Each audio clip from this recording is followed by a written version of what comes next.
Boa noite, pessoal. Boa noite. Bem-vindos. Meu nome é Wellington. Eu queria perguntar para vocês se o áudio tá legal, se o visual tá. Tentei montar aqui um mini estúdio aqui em casa, eu não sei como é que esse negócio está funcionando direito. Se puderem me dar um retorno aí, beleza?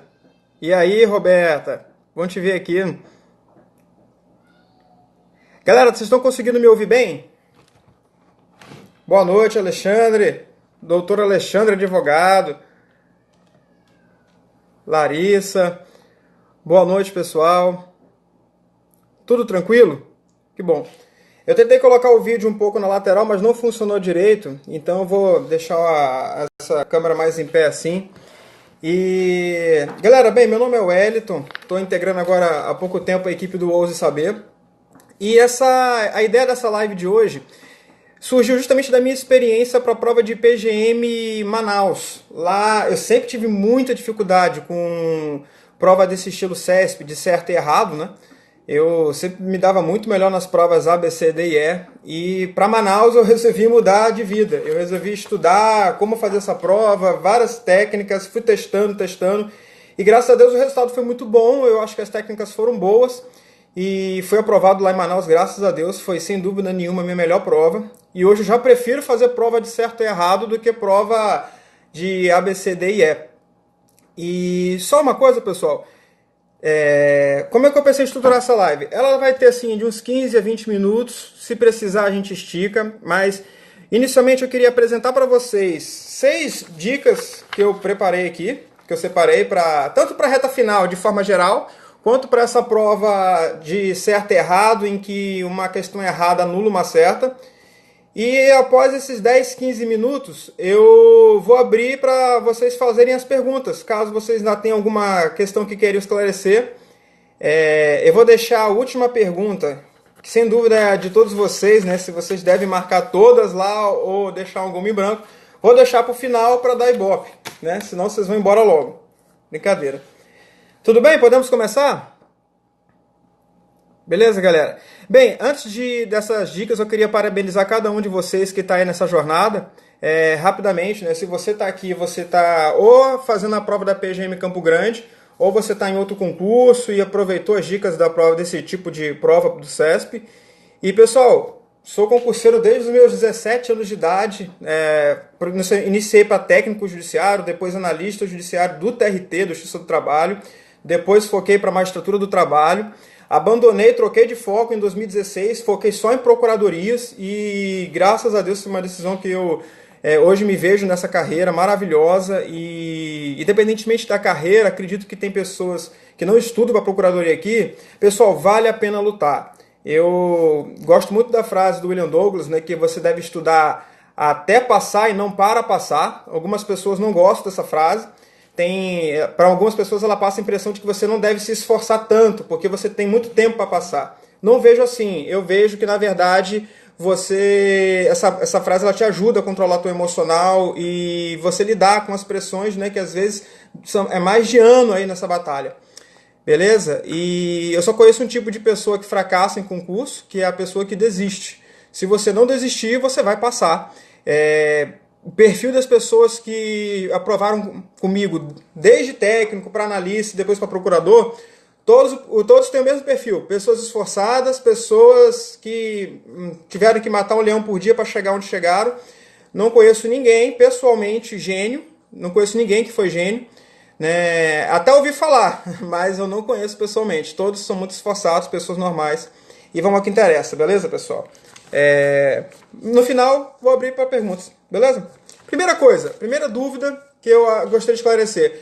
O que estudar nessa véspera de prova? Especificamente em relação a PGM Campo Grande, falta aí 6 dias mais ou menos de estudo, né? E eu sempre tinha um trauma completo, né, nessa última semana. Porque você vem de um estudo grande, acumulado de coisas, chega agora você não sabe o que estudar. E o que eu recomendo a vocês, pessoal? Em primeiro lugar, revisão, né? Não tentem ficar estudando coisas muito profundas, temas que vocês ainda não estudaram. Foquem no conhecimento superficial e amplo. Deixa eu explicar melhor para vocês de onde é que eu tirei isso, se algum de vocês estranhou. No meu primeiro concurso de procuradoria, que foi a PGM São Luís, aqui onde eu moro, no Maranhão, eu não tinha nenhuma experiência com tributário, previdenciário, financeiro, administrativo, somente direito de pessoal, porque era o que eu estudava para a magistratura do trabalho. E o que, que eu fiz? Eu comecei a fazer um monte de exercício, lendo um monte de informativo que eu não conhecia, letra de lei. Fui na maior loucura, estudei um mês para a prova e consegui passar na primeira fase. Por que eu consegui passar nessa primeira fase, pessoal? Eu confesso, depois eu percebi que eu passei na primeira fase da PGM São Luís sem saber absolutamente nada dessas matérias específicas de procuradoria, mas nada mesmo, garanto a vocês. O que aconteceu? Como eu estava fazendo muitos exercícios e pegando letra de lei, pegando superficial, isso foi o suficiente para eu entrar no ponto de corte e ir para a segunda fase. Como eu não sabia nada, na segunda fase eu tomei uma bomba enorme. Fui reprovado com louvor. Né? Eu não atingi nem mesmo aquele mínimo para prosseguir para a prova oral aqui na PGM São Luís. E a partir dali eu percebi que eu precisava realmente focar para a primeira fase em conhecimento amplo. Sabe, pessoal, o que te reprova, finalizando essa primeira dica, o que te reprova na primeira fase não é você não saber a teoria de fulano de tal. Tem perguntas difíceis assim na prova? Vocês que vão fazer a prova de Campo Grande vão ver perguntas difíceis? Vão. Mas não são elas que te reprovam. O que te reprova é você, na primeira fase, é você não saber o mínimo das matérias de forma superficial. Eu me lembro da PGE do Tocantins, eu fiquei a uns 3 pontos do corte mais ou menos lá, e para mim foi muito triste, porque eu queria muito aquele concurso. E analisando a prova, por que eu não passei na primeira fase lá? Eu não passei na primeira fase porque eu errei 7 questões de processo civil que eram só letra de lei. Então, se eu tivesse lido, e a maioria das pessoas teve uma nota muito alta em processo civil, porque foi muito fácil a prova, só que eu não tinha parado para ler a letra de lei do CPC, logo eu tomei ferro ali. Por que eu reprovei? Não era porque eu não sabia a alíquota do imposto do ICMS do Tocantins, era porque eu não tinha lido o prazo da rescisória, coisas simples assim. Beleza, pessoal? Então, minha dica para a reta final no que diz respeito a conteúdo, isso vale para qualquer concurso, qualquer banca. Estude, faça revisões, sabe? Eu divido em 3 momentos a minha preparação primeira fase. Aquele momento pré-edital, que é o momento em que eu vou aprofundando, aquele momento gostoso, linear, em que eu vejo teorias, vou na doutrina, jurisprudência. Momento pós-edital, que é já um ritmo mais frenético. E o momento de 10 dias antes da prova, que é esse que o pessoal de Campo Grande está, no qual eu não estudava mais. Eu só pegava as matérias, eu pegava aquelas matérias que eu estudei nos 2 meses anteriores e ia revisão atrás de revisão. Sabe, eu pegava assim, segunda noite, administrativo, terça, tributário. E quando eu pegava aquelas horas que eu tinha, eu ia dividindo matéria, assunto por assunto. Começava ali do início da matéria e ia fazendo as questões no que concursos ou em outras plataformas de exercício. E quando eu não sabia, eu lia o comentário. Se fosse suficiente, já parava por aí. Se não fosse suficiente, eu ia no meu material, olhava rapidamente o que estava ali e prosseguia. Eu não me preocupava com, entre aspas, clarões no meu aprendizado, entendem? Cara, aquela parte ali eu não estou sabendo muito bem. Cara, desculpa a palavra, dane-se, vai entrar, se cair na prova, vai entrar na minha cota de erro, beleza? E isso me ajudou muito em prova. Quando eu entendi isso, minha primeira fase começou a melhorar. Entrando especificamente agora numa dica para a prova de certo e errado. O que eu entendi, pessoal, na primeira vez que eu comecei a estudar essa questão de prova certo e errado? Que a forma de pensar numa prova de certo e errado ela é diferente de uma prova de A, B, C, D e E. Por quê? A prova de A, B, C, D e E, se você não souber muito bem a questão, você ainda acerta. Por quê?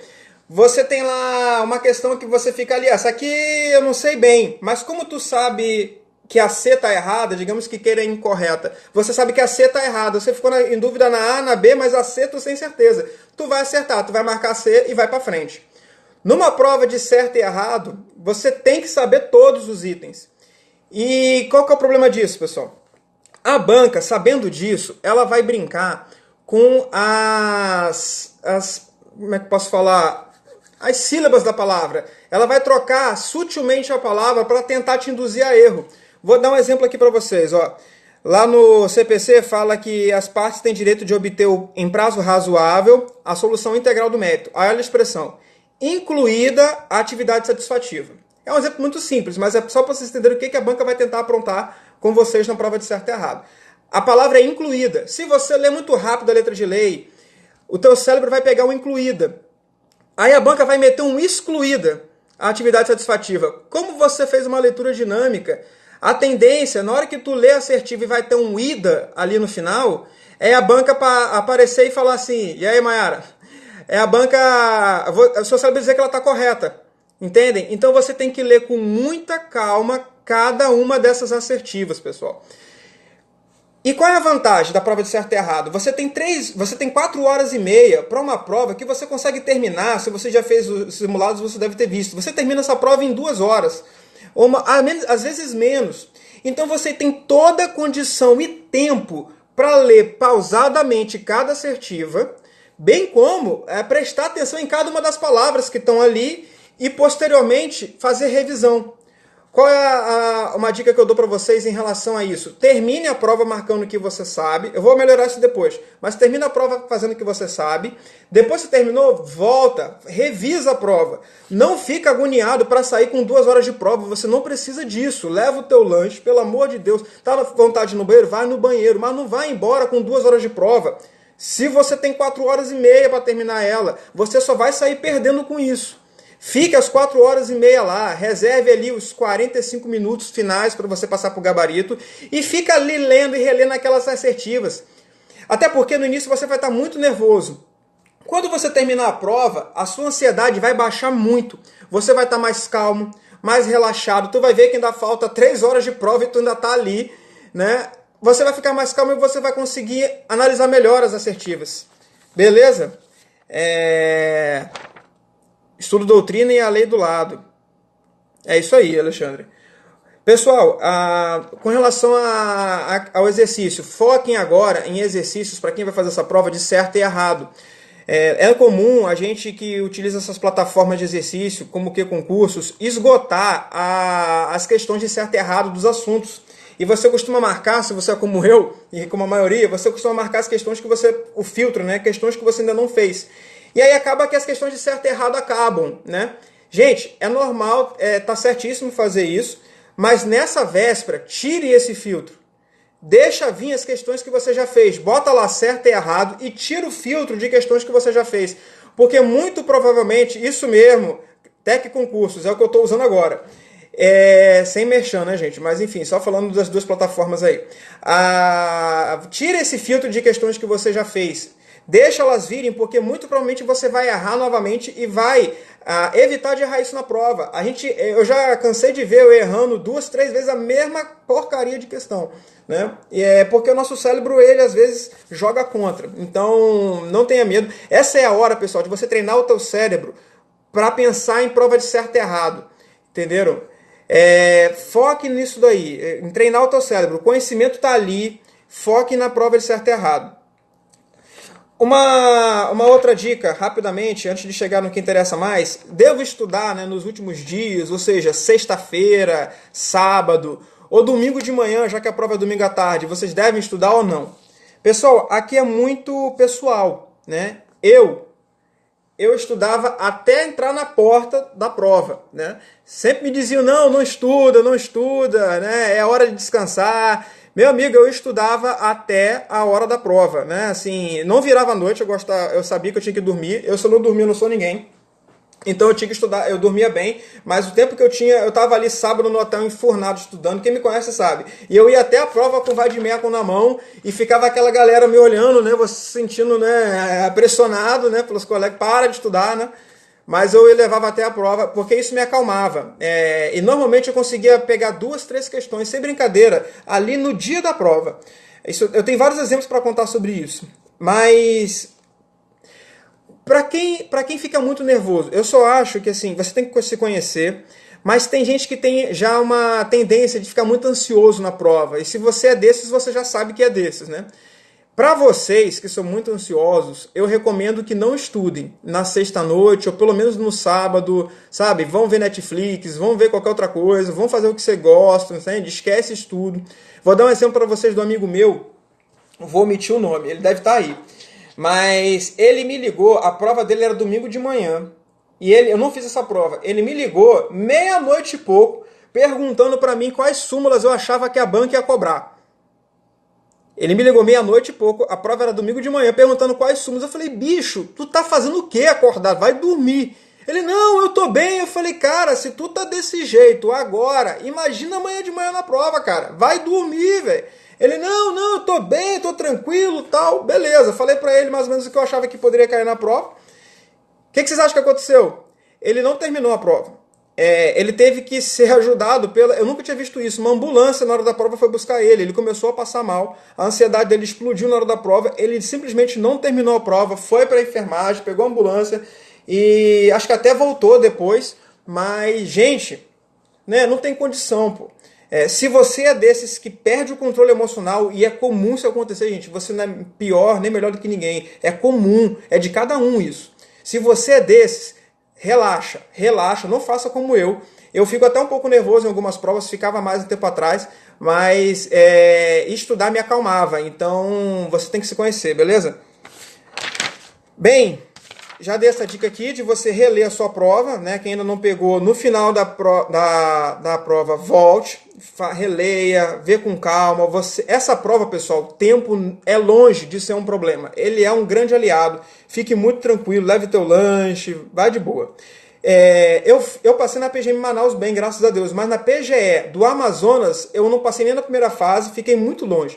E sabe por que eu acho que eu reprovei na PGE do Amazonas? Além, claro, de não saber toda a matéria, eu fui sem almoçar, pessoal. E aqui fica uma dica, porque se eu cometi esse erro, vocês podem cometer também. A prova é logo após o almoço. E como eu não conhecia a cidade de Manaus, eu saí do meu hotel, eu fui para o hotel do restaurante, só que estava muito lotado, era buffet, era uns 80, 70 reais. Quem conhece Manaus, era o... até esqueci o nome do hotel. Era muito caro, eu concurseiro liso, eu falei, o quê? Não dá para almoçar aqui, eu vou comer rapidinho uma salada e vou embora para a prova, né? Aí eu falei, não, deve ter restaurante no caminho. Peguei e fui para a prova. E cara, quando eu cheguei na prova não teve nenhum restaurante, estava tudo fechado. E aquela fila gigantesca de gente para entrar na prova e aquela loucura. Eu peguei 2 chips, me lembro que eu comprei num bar, fandangos e tal, achei que isso ia dar conta. Gente, 2 da tarde, 2:30 da tarde, eu estava tonto na prova. Não conseguia mais pensar nada. E assim, pessoal, muito cuidado. Já preparem teu almoço. Essa prova, ela pode te pegar por causa desse horário. A prova vai ser à tarde, logo após o almoço. Almocem uma coisa leve e vão para a prova, beleza? Bem, vou chegar agora, pessoal, onde todo mundo quer. E depois vou abrir para perguntas, beleza? Que é essa história de devo marcar todas ou deixar em branco. Gente, esse aqui é o maior desafio realmente da prova de certo e errado. E, bem, primeira coisa, se vocês forem pesquisar na internet, vocês vão ver 95% dos conselhos falando o seguinte, é para chuta tudo, vão te apresentar inclusive dados estatísticos de pessoas, tal, mostrando que marcar todas as questões faz você bombar, né? Gente, eu realmente, para mim isso nunca funcionou. O que eu fiz? Eu comecei a testar. Eu pegava 3 canetas nos meus simulados. Uma caneta preta, uma azul e uma vermelha. E como é que eu fazia? Gente, só desculpa se eu não ler o comentário de vocês, é porque eu não consigo prestar atenção nas duas coisas. Daqui a pouquinho eu vou me atentar para os comentários, beleza? Mas vamos lá. Eu fazia o simulado da seguinte maneira. Pegava a caneta preta, que é a caneta da prova, tá, pessoal? Também não vão de caneta azul, caneta preta lá na hora. É bom dar esses avisos para quem não está acostumado com o CESP. E para não saírem pedindo nas salas como eu já tive que sair. Você pega a caneta preta e marca as questões que você tem certeza. Faz lá o teu simulado. Pá. Terminou o simulado? Pega a caneta azul e marca, não aquelas que você não sabe, mas aquelas que você quase sabe, aquelas que você não tem certeza, mas você sabe mais ou menos para onde vai. Sai marcando de azul essas questões. Por fim, vão sobrar o quê? Vão sobrar as questões que você não tem a mínima ideia, né? Expressões doidas, questões que você não tem a mínima ideia para onde vai. Marca essas questões de vermelho, que seriam os seus chutes, propriamente chutes. Né? Quando você diz assim, só vou marcar o que eu sei, gente, se você for fazer isso, você vai marcar muito pouco, 60%, 70% da prova, está eliminado já. Você tem que ir além, você tem que pelo menos marcar aquelas que você tem mais ou menos uma ideia para onde vai. Você tem que se arriscar um pouco. Essa é essa de azul, né? O que você faz depois disso? Terminou teu simulado, você conta qual seria a tua pontuação só com a caneta preta, ou seja, só aquelas que você tem certeza. Depois soma com as respostas que tu deu em azul e vê qual é a pontuação tua. E por último, você pega as questões de vermelho, soma e vê qual vai ser a tua maior pontuação. Entenderam? Você vai testar. E aí, você vai de pessoa para pessoa um pouco. A minha esposa, por exemplo, sempre a pontuação com as vermelhas aumentava. Ela ganha 3, 4 questões com isso. Para mim, sempre diminuía. Eu fiz 3 simulados antes de Manaus, mais ou menos. Todos eles eu ia muito pior quando eu chutava todas. Então, contra todos os blogs que diziam que eu devia chutar tudo, eu resolvi seguir o que eu estava achando que era bom para mim e não chutei todas. Eu marquei 120 itens na prova de Manaus, errei 3, fiquei com 114 líquidos. Foi uma ótima pontuação. Mas teve gente, pessoal, quando eu saí da prova dizendo que eu marquei só 120 itens, falaram, tu já está eliminado, porque você não vai conseguir os pontos mínimos, porque você marcou muito pouca questão. Então não caiam de imediato nessa história que vocês têm que chutar tudo. Não é bem assim. Isso é verdade naquelas provas em que uma errada anula meia certa, entende? Ou seja, 2 erradas anulam uma certa. Esse tipo de prova, sim, você pode chutar tudo sem medo de ser feliz, que é a melhor estratégia. Mas na prova do Campo Grande, como foi em Manaus, em que é 1 para 1, isso não dá muito certo, pessoal. Né? Mas é o que eu volto a dizer, faça o teu teste, faça algum simulado daqui até a prova, se você ainda não viu isso, entendeu? E veja a estratégia que melhor se aplica para você. Mas eu vou dar assim já um pouco além do que só o teste. Gente, da galera que eu conheço que ficou muito à frente lá em Manaus, e uma delas está aqui, né? Não sei se ainda está online, querida Maiara. A Maiara, ela foi a primeira colocada, para quem não sabe, né? Ela fez 122, 125 pontos líquidos. E assim, como ela, o Lucas também, meu amigão, essa galera, eles não marcaram todas as questões. Todos os que eu conheço que estavam lá na frente em Manaus, não conheço todos, mas todos os que eu conheço que estavam ali entre os 15 e 20 primeiros na prova objetiva, não marcaram todos. Pelo menos 2, 3 questões eles deixaram em branco. Né? Não tiveram medo na hora de marcar. Então assim, pessoal, mesmo que você adote a questão de marcar todas, cuidado. Né? Assim, eu te recomendo tomar muito cuidado com aquelas questões que você não tem a mínima ideia. E se você é um candidato preparado, que está tendo uma boa pontuação, entendeu? Tem aquela questão que você não tem a mínima ideia, 2, 3 questões, eu aconselho você a deixar em branco, para você não perder a tua pontuação que você conquistou, porque daquelas questões que você acertou, tá bom? Mas treine, né? O que funciona para mim, aquelas que eu não sei eu deixei em branco. Ou seja, na minha prova eu deixei 30 itens em branco. Né? Mas foi para mim ver aquilo que funciona para você. Beleza, pessoal? Detalhes aqui específicos de Campo Grande. Português. Vai cair português lá em Campo Grande. Pessoal, cuidado com essas questões de português do CESP. Principalmente se você não está acostumado a estudar com português em concursos, como eu não estou. Eu escolhi logo partir para concurso de procuradoria, magistratura, porque não caía português. Né? Não quis ficar ali batendo muito na tecla de analista por causa disso. E provas como essa eu tenho muita dificuldade. O que eu faria no lugar de vocês que não têm facilidade com português? Eu marcaria as que eu saberia ali, mesmo que você adote a estratégia de marcar todas lá em direito, né, chutar o que você não sabe. Em português eu aconselho você deixar as que você não sabe em branco, se você não tiver a mínima ideia. Mas tem uma notícia boa. Olhando as provas do CESP, somente dessas da área jurídica em português, cai muita, mais da metade das questões são interpretação de texto. E isso dá para você ir, né? Mesmo que você não tenha estudado muito a gramática, a sintaxe e tudo, você consegue fazer as questões de interpretação de texto. Outra coisa, nessa reta final, se tem uma matéria que eu recomendo que você dê uma lida, é esse Estatuto da Ordem e o de Ética, né? Não sei se é regulamento de ética, Estatuto da Ordem e o Código de Ética. Por quê? São leis que são de fácil assimilação, né? Todo mundo praticamente já estudou isso para fazer o OAB nesses concursos de advocacia. E são questões fáceis que vocês vão ganhar, entendeu? A leitura dessa lei não é complexa, vão cair coisas tranquilas. Se puder, pegue algum material com uns 30, 40 exercícios de OAB e façam eles. Beleza? Vocês vão ganhar questões importantes, fáceis, sem muito problema. E com relação... Não, tá, já falei das duas de dicas específicas para o conteúdo de Campo Grande. Pessoal, outra coisa, prova do CESP, o pessoal fala assim, é muita jurisprudência. Não é só, tá? Uma das coisas que me fez ir bem em Manaus foi justamente ter focado muito na letra de lei na minha preparação para a prova. Então foque também na letra de lei, não esqueça.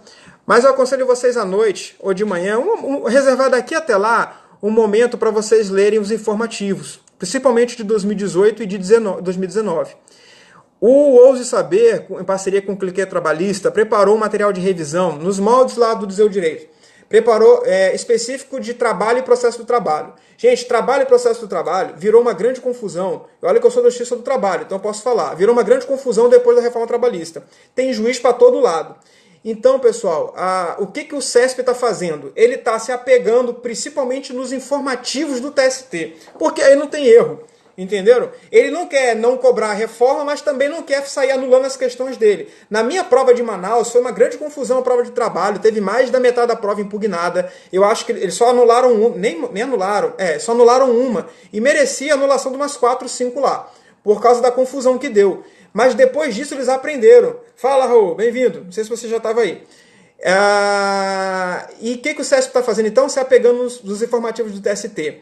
Nós temos esse material de revisão de jurisprudência preparado pelo Clique, em parceria conosco, gratuito. Você pode ir lá no site do Ouse Saber. No final dos cursos, você vai ver lá Ouse para Geral. Ouse para Geral. Lá vão estar alguns materiais de revisão gratuitos disponíveis. Vocês podem pegar o que interessa para vocês, mas eu aconselho especialmente esse de informativos e súmulas do TST.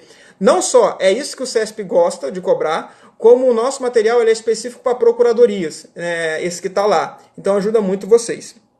Beleza? Pessoal, eu também quero deixar a dica, nessa reformulação que nós estamos fazendo nos cursos de procuradoria do Ouse. Nós estamos preparando um curso da pré-edital da PGE Paraíba e também para a prova oral de Boa Vista. Se algum de vocês estiver na prova oral de Boa Vista, aí nós estamos preparando via Skype. Estamos pensando na viabilidade de fazer um presencial, mas aí vai depender muito dos alunos. O via Skype vai sair com certeza. Estarei lá, se Deus permitir. E, bem, já deu aí quase meia hora. Eu sabia que eu ia atrasar em muito. Gente, meia hora aí de dicas. Eu vou abrir para perguntas. Espero aí que tenha ajudado pelo menos um pouco vocês. Como eu falei, essa live veio da minha experiência para a prova de Manaus. Eu acredito muito nessas dicas que eu dei para vocês, de estudar, não se focar na teoria X de fulano de tal. Isso não vai fazer você reprovar lá em Campo Grande, mas você tem que saber superficialmente. Na segunda fase, pessoal, é diferente. Presta atenção no que eu vou falar para vocês agora. Eu até acho possível você passar na primeira fase de Campo Grande sem saber o que é licitação. Na segunda fase, não. Na segunda fase você precisa saber, porque se cair um parecer de licitação, tu não souber, tu tá fora. Mas, gente, não vai ser errar uma, duas questões que vai fazer você ser reprovado. Você tem que saber tudo de forma superficial. Então, nesse momento, é hora de você botar quente na revisão, entendeu? Com paz de espírito, não se preocupe com aquilo que você eventualmente não perceba que você não sabe. Acalma teu espírito e vai sabendo que você tem margem de erro na prova. Beleza? Pessoal, estou disponível aqui, vou aguardar um pouquinho. Quem quiser mandar perguntas, vou olhando aqui. Se alguém mandou antes, por favor, repita, porque eu não vou ver mesmo aqui. Não dá para eu ver muito bem aqui por cima. Beleza? Alguma pergunta?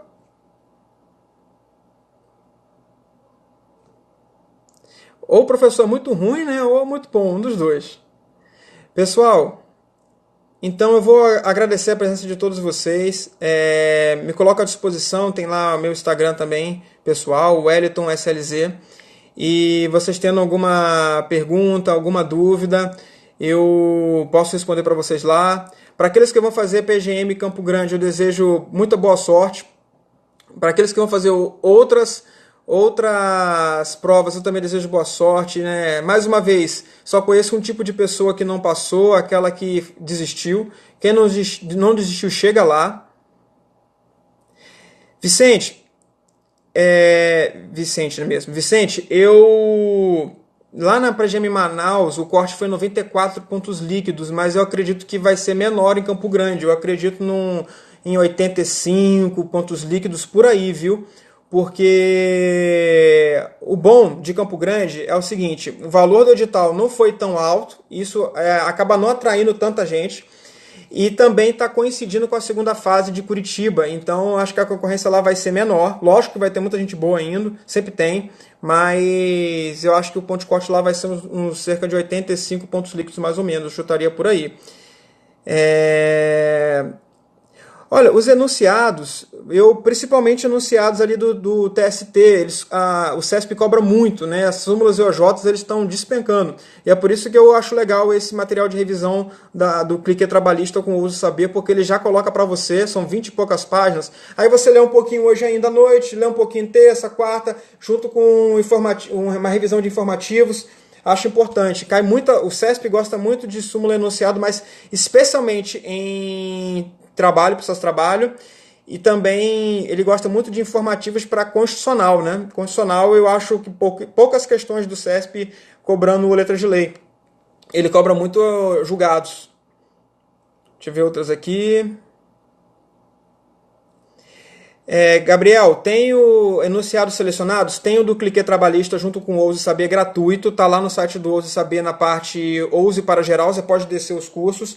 E tem o famoso Dizer o Direito das partes gerais, que também ele sempre libera naquela semana, véspera da prova, já deve estar disponível. Concurseira persistente, parabéns pelo teu nome, né? É isso mesmo. E vamos tentar disponibilizar também no nosso Instagram aqui do Ouse para vocês mais uma vez, tá? Para quem está com dificuldade de acessar no site. Realmente, às vezes o pessoal fica um pouco confuso ali. Ó, a Samia Brinjal perguntando aqui, ó, melhor custo-benefício é estudar o estatuto, as leis financeiras também? Eu acho. Eu estudaria agora, especificamente, além de fazer a revisão, que eu acho mais importante do que tudo, eu estudaria o estatuto da OAB, junto com o código de ética, e as leis de financeiro eu deixaria para véspera. Né? Principalmente a LRF, pessoal. Tem hora que o CESP sacaneia, desculpa a palavra, tem hora que ele pega e joga 4320 na prova e você que esperou a LRF sai sendo atropelado, né?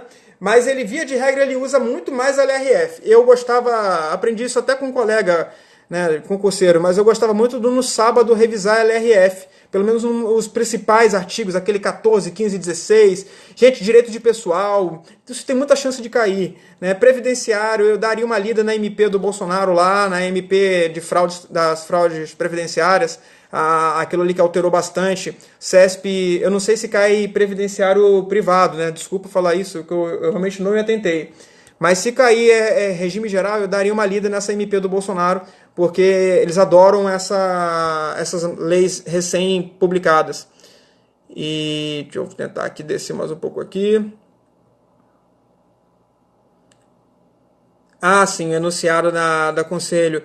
Gabriel, eu acho que agora não é hora de estudar muito eles, não. Eu iria mais pela revisão, entende? Porque esses enunciados são muito grandes.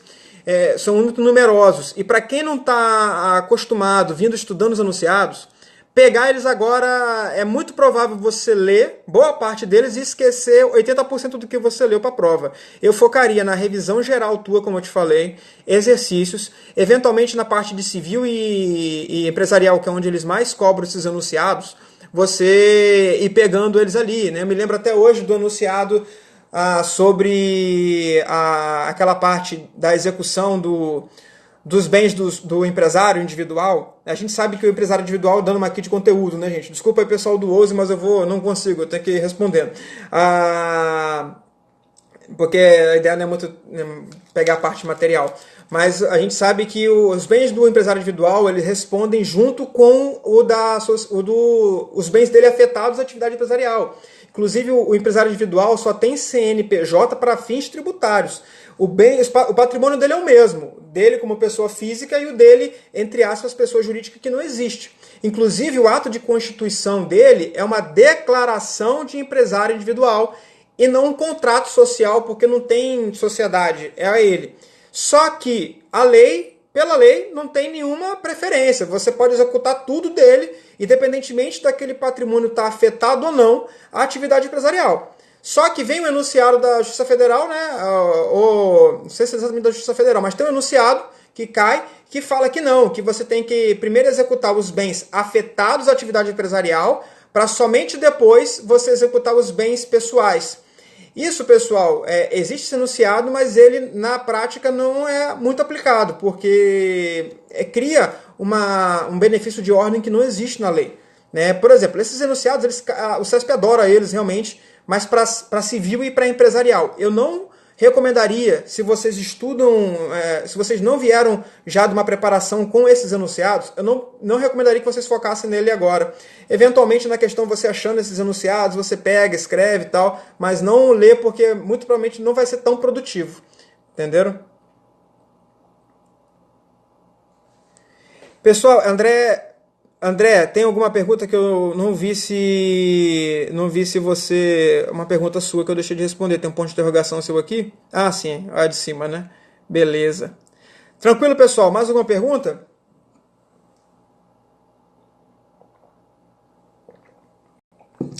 Gente, muito obrigado, viu? Desejo sorte mesmo a todos vocês e espero ver vocês aí nos nossos cursos, quem for fazer com a gente se vê, meu Instagram tá aí, vocês podem dar lá perguntas, na medida do possível eu vou respondendo. E realmente eu confio muito nesse caminho, pessoal. Confio muito em concurso público, né? Desde os 17 anos eu faço concurso, confio muito nisso, né? E desejo muita sorte para vocês, bênçãos de Deus, força aí, porque quem batalha chega lá, com certeza. Galera, um abraço, viu? Vou me despedindo aqui, até porque já passou um pouquinho da minha hora. E mais uma vez estou disponível. Um abraço a todos vocês.